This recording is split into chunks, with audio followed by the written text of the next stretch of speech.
কলগিয়া চক্ৰৰ অন্তৰ্গত ৰূপসী শিক্ষাখণ্ডৰ অন্তৰ্গত সাৰচাৰা গাঁৱৰ 1095 নং প্ৰাথমিক বিদ্যালয় এখন আমাৰ চৰকাৰী অনুদানৰ পৰা এখন বিল্ডিং হৈছিল যোৱাবাৰ, কিন্তু এইবাৰ বেকী নদীৰ গৰাখহনীয়াৰ উৎপাতত গাঁৱৰ কিছু ঘৰ ভাঙি উঠাই লৈ গ'ল।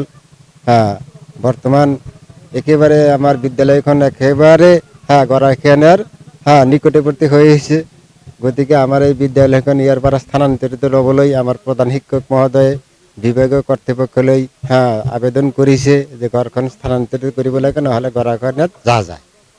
সেই হিচাপে আমি আজি ক'বলৈ বিচাৰিছোঁ যে চৰকাৰলৈ যে আমাৰ এই ঘৰখন আমি ৰাইজৰ সহায় সহযোগত স্থানান্তৰিত কৰি লৈ যাম। আমাৰ ৰিবুনৰ ভিলেজৰেই আমাৰ শিক্ষা প্ৰতিষ্ঠান স্থাপনৰ বাবে মাটি আছে, ৰাইজে অনুদান আগবঢ়াব।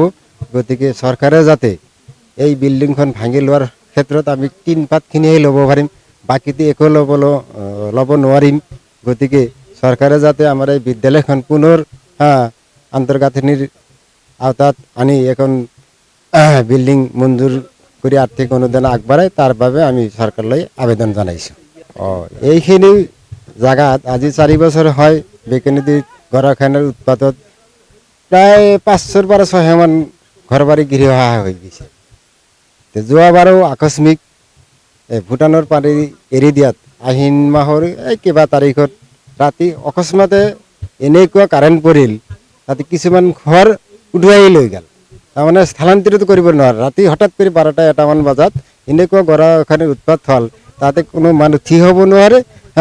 ক'তো তাৰমানে পাৰাৱৰ হ'বনে নাই, মিস্ত্ৰী নাই, কি অলপ বৰষুণৰ মাজত মোৰ নিজৰে এখন পকী ঘৰ গ'ল আৰু গাঁৱৰ মানুহৰ বহুত ঘৰ বাৰী উঠাই লৈ গৈছে।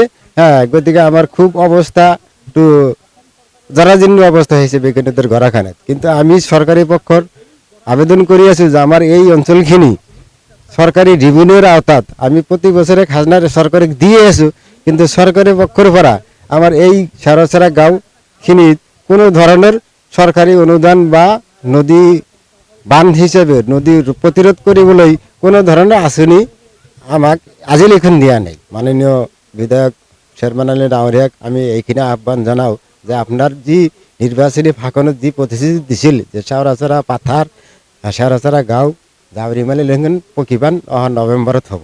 গতিকে আমি সেইলৈ অপেক্ষা কৰি আছোঁ যাতে অহা নৱেম্বৰত বা পাৰিলে ইয়াৰ আগত আমাক অলপ পকীবান্ধৰ ব্যৱস্থাখিনি দি আমাক এই পিছপৰা অঞ্চলৰ গৰাখহনীয়া প্ৰতিৰোধকাৰী মানুহক অলপ জীৱিকা নিৰ্বাহক কৃষি ক্ষেত্ৰত জীয়াই থাকিবৰ কাৰণে অলপ সহায় কৰে, এইখিনি আমাৰ বিধায়কলৈ আহ্বান।